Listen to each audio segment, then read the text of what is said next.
Hello, my friends. So a longer episode. I know some of you are used to the shorter bursts on Instagram and Facebook, but I'm doing a longer episode and a review on a fantastic book by Daniel Goleman called Emotional Intelligence. I want to sum it up for you in case you don't have time to read the book. I definitely suggest reading it, but in case you don't have time, here are the nuggets. So what is EQ? What is emotional intelligence? And essentially it boils down to understanding and managing your emotions, your ability to manage your emotions and understand that you are not your thoughts or your emotions. They're simply passing by, and it's creating that space. So EQ versus IQ, both are critically important.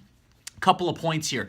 EQ with kids. I thought it was very interesting. There was a point in there where they talked about not putting your kids in such a bubble, because by protecting them so much, you're doing them a disservice, because you're foregoing their ability to flex their bravery muscle. So put them in opportunities and situations where they can actually be brave. So remove that bubble a little bit.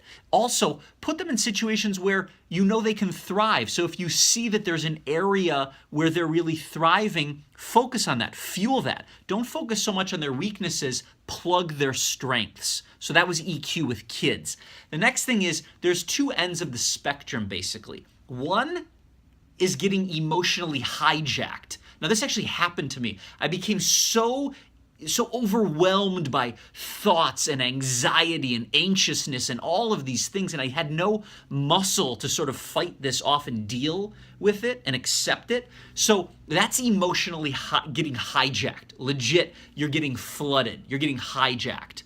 Now, on the other end of the spectrum is actual flow, it's called. You know those times where you hit that flow where you seem to lose all track of time and space? It's that perfect balance of challenge and passion. That's the two ends of the spectrum. So emotionally hijacked and flow.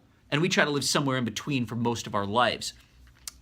Couple of things too for mood lifters. If you find yourself in a rut, if you're anxious, if you're depressed, if you're sad, here are three things that you can use to pull you out. One is perspective. Like my grandma always said, look down, not up.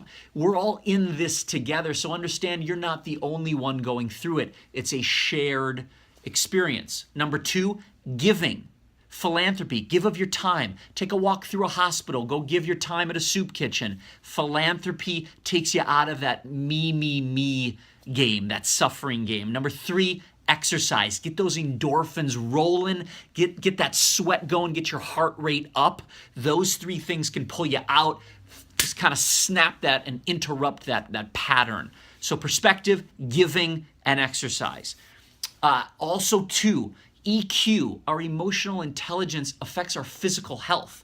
So the state of our mental actually affects the state of our physical. When you're tight and stressed, your body actually is emotionally and physically affected. So again, you want to pull out of these moments of anger, chronic sadness. So get into that exercise, get into giving, get into those things that pull you out, because having low EQ actually affects your health.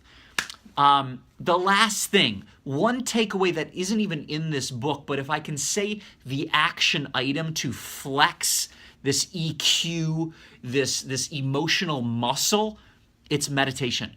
Legit, and I've talked about this a lot, but Headspace is the app. It has helped me so much. I am not connected to them. I'm not paid by them. It simply has helped me so much, and I want it to help you. So this helps you. It doesn't help you get rid of thoughts or feelings, but it changes your relationship, and it actually creates that space. So you're able to start to see your thoughts and start to see your feelings as cars passing by in the street. That's the analogy that they give. It's done in a great digestible way. Check it out. I do it for 10 minutes a day. That allows you to get emotionally strong. We go to the gym for our muscles. Let's work this muscle, our brain, our mind. Let's not forget about it. So, Emotional Intelligence, Daniel Goleman, incredible book. Don't forget, it's not just about IQ, but EQ as well. Have an awesome day. Thank you so much for watching.